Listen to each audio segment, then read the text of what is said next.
ndino kushinga mudzazimbabwe ndoimba kuti muri vatsvene kwese kwamuri kumatimu nanyika dzadzoka zvekare nenhau dziri kupisa kubva muzvivhiti zvakasiyana-siyana uye kumastreet akasiyana-siyana dzatiri kuverengerai pano tichidzitora kubva mumastreets emuzimbabwe akasiyana-siyana uyezve munharaunda dzakasiyana-siyana. Da kutanga nenhau iyo yatiri kuti iri kunetsa ende iri kupepetwa zvakanyanyisisa muzvivhiti zvakasiyana-siyana mumasocial media iri kutrenda zvokunzi vaMnangagwa vaEmmerson Mnangagwa navaMohadi vatiza munyika apo patiri kuona vaMohadi vaenda kuTanzania ende tichiziva futi kuti vaMnangagwa vakaenda kuVatican uko kwakanga vachinosangana naPope kuItaly uko kwavari kuda kuzama kuona kuti vange vachikwikwidzana navaChiwenga. Tiri kuziva kuti vaChiwenga vakamenge vari ikoko futi kuVatican. So Mnangagwa hamene munhu akamutsura mubato ravo ZANU-PF kuti kuti zvinhu zvako zviite chimboratidzawo oso uende kune mukuru Pope kuti zvinhu zvinge zvinonyevenuka, sezvo tiri kuona kuti vaMnangagwa simba ravo raparara kubva pakashaya ndunge skabvu yakabva yashaya masimba ekuti vange vachikwanisa kuunganidza ende uyezve nokutungamirira bato reZANU-PF.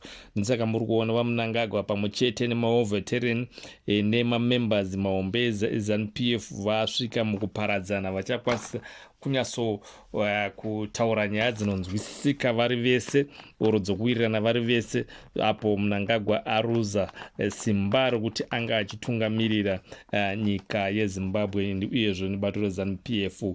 Apo tiri kuziva kuti vatiza vaChiwenga ndekuti maanswers havana zvakaitwa vaChiwenga. Tiri kuziva kuti vanga vakataka trick yavakatumira vaChiwenga kuIndia kuti vazosara vachiita musangano wechimbi-chimbi uyo watiri kuona Mnangagwa ada kuposhire uyezve Mohadi ari kuplaya karoo kehutsotsi ako kaari kushanda naMnangagwa achinyepera kushanda navaChiwenga, asi Mohadi atiri kutomuziva kuti munhu ari kushanda naMnangagwa ari kushanda uyezve nezvigananda kuti ange achikidibura ora achiwisira pasi vaChiwenga. So vese avatiza ndeyekuti tiri kuona vasina maansa ekutaura kuti sei izvi zvakaitika, ivo vachitadza kumirira vaChiwenga vanofanira kunge varimo also mumusangano wakaitwa wePolitburo wakashedzerwa chimbi-chimbi navaMnangagwa, tichiziva kuti vaiziva kuti vaChiwenga vanenge vasipo ende vaChiwenga ndio vanogona kupikisa mamadhizisheni avaida kubuda vanawo mumusangano. Tinoziva kuti vaMnangagwa vakagara vakatopikira pasi oro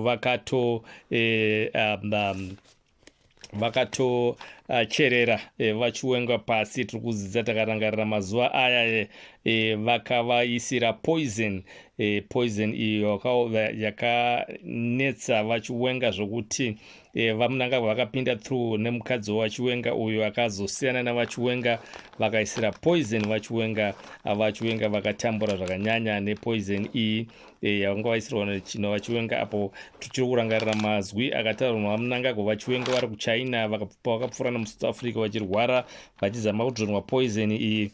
vaMnangagwa vaibvunzwa kunzi vaChiwenga vari sei, vaMnangagwa vachitoita as a joke vachiti aiwa musabvunzenyu izvozvo, hazvizvi zvokunyanya kutya, asi iro richadzoka rava box zvichireva kuti vaChiwenga vanga vakutoziva kuti vanga vapedza nava kudhara nenhau yepoison iyi yakanga yaisirwa vaChiwenga. Aiwa hazvi kutoratidza kuti Mnangagwa kurudo navaChiwenga chaiva pasina. Takatarisa vaChiwenga pavasvika vachibva kuIndia hapana mboitwa kana zvemapresa ende hakuna kana majournalists akwanisa. Tisingaziva kuti kutya kwemajournalists kuziva kuti vanogona kubvunza kuti chii mubvunzo ende vanenge vakutya kuti makazobvunzirei mubvunzo iyoyo oro uyezve makazoburitsirei vaChiwenga paHerald ende uyezve oro paZTV. Iko zvino mamiriro aita nyaya iyi zvinonzi mutambo watsvuka ropa nenhau yekuti vaChiwenga havasina kuti vange vachiteerera zvakawanda-wanda, vakungomirira ipo panenge panzi navamunangagwa vada kuenderera mberi nechigaro oro vakuisa taguri ndi magepi angomirirwa navachiwenga vasina kuti vange vachimirira zvakawanda nyaya dziri kungotaurwa muzvividhio zvakasiyana-siyana. Trust chaiyo pakati pavamunangagwa navachiwenga ndo yanzi pasina, ende gepi rinenge riri kunzi kuramba richikura, asi hapana ari kubudira mumwe munhingirikenze munyaya idzi dziri kungoitwa zvepasi. Asi tiri kuziva kuti vamunangagwa vari kusanganisa nyaya dzavo dzakawanda kuda kuconfusa mavhoti avo eZANU-PF uyezve kuda kuconfusa vatsigiri veZANU-PF kunyanya vechikuru vasisazive kuti nyaya kuti iyi iri kufamba sei. Takaona vamunangagwa vane nyaya dzakawanda dzari kufamba nadzo. Kune timu riri kudhira nezve2030 kozoti netimu riri kudhira kuchinja kuarmy uku kuri kusimudzirwa mwana wamunangagwa kuti ave brigadier oro general pakuarmy kuti aende paposini ine power yekukwanisa kuchinja leadership muarmy. Tiri kuona kuti Mnangagwa futi ari kuramba achifamba nemwana wake Shaun Mnangagwa kuitira kuti anga achimuratidza pamainternational stages kuti anga achizikanwa nevamwe maleaders akasiyana-siyana. Saka tiri kuona Mnangagwa zvokusiya power chaicho hapana. It's about kuda kutosiya power percentage is 5%, 95% ari tori pagepi reutungamiri ende haasi tomboda kusiya utungamiri.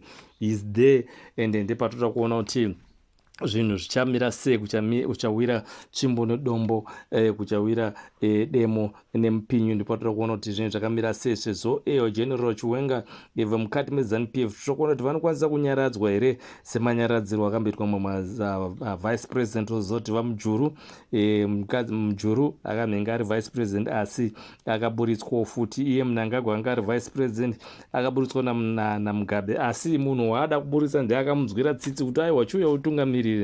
Asi Mnangagwa munhu asingaregereri ende munhu asina tsitsi, akadzimira atokumaka, hapana rivhesi. Zvakuti munhu wese akanga atonetsana naMnangagwa usafungidzira kunyarara makuwirirana pasina kana kuwirirana, andogara akatokumaka chete achatorwa revenge or achatokuwisira pasi chete ndokuti anyatsogutsikana.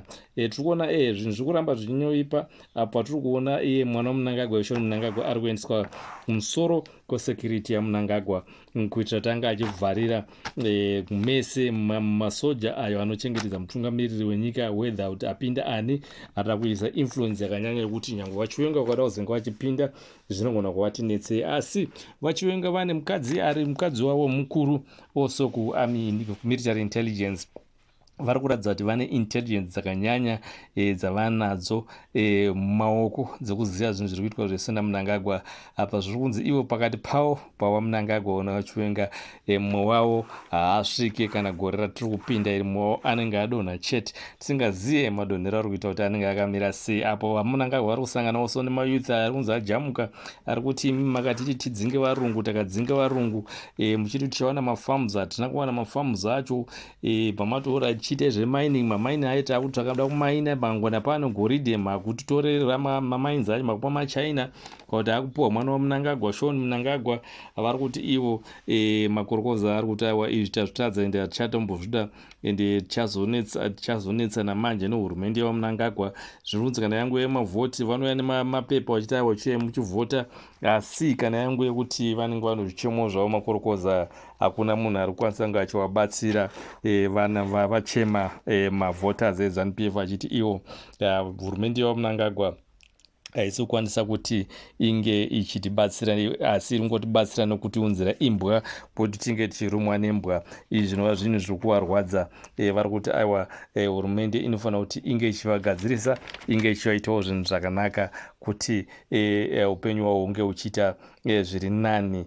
Taonawo so zvichinzi izvo also vanhu vakaita mabombings or vakabhomba imba yaJob Sikala, zviunzi also vanhu vanga vatumwa also nevaMnangagwa zvichiziva kuti Job Sikala ari kutenderera nyika yese nekunyika dziri kunzi naSouth Africa uko achiparurira bhuku iri rari kunzi iro ari kunyatsotaura vanhu chokwadi chokwadi chiri kuitika especially muhurumende yeZimbabwe iyo iri kutungamirirwa navaMnangagwa zvinzi awa haizi nyika vari kurana kunge nyika kunge tuckshop, so nesaka nyika iyoyo isiri kusumukira. Tienda kune zvemutambo, nemutambo toenda kune iyo iri kunzi ZANU-PF team yaScotland yakadyiwa neDynamos. Scotland yakaita 2, Dynamos yakaita 3.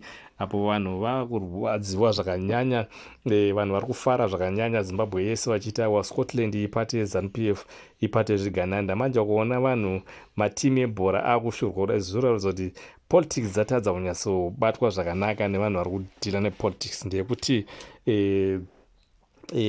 vanhu vari kurwadziwa zvakanyanyisa neutongi hwaMnangagwa neutongi hwezvigananda. Scotland itori imwe timu, but timu yagara itoshorwa singaiti nenyaya yekuti mutungamiriri wayo chigananda, ende vanoziva kuti mari dzinodisposal dzichibva kune zvigananda, ende zvigananda zvinova zviri kupa punishment, zviri kusafisa vana veZimbabwe. So timu iyo handione ichirarama kuti inge ichienda mberi nekuti vana veZimbabwe vakatsamwa zvokuti zvipe zvakadzoreka zvamanje manje. Ndotenda hangu Zimbabwe ndoti muwane zuva rakanaka, ndichikurudzira kuti muri muchikomenta nekulike nekushare also mavideos edu. Ndoziva kuti munokomenta mazvose, but ndokumbira kuti vari kuuya vanyowani varamba vachikomenta also kuitira kuti ndinge ndichiverenga through makomenti yenyu kuitira kuti tinge tichiimprova masections matinganyatsoita zvakanaka. Ndotenda hangu Zimbabwe ndoti muwane zuva rakanaka.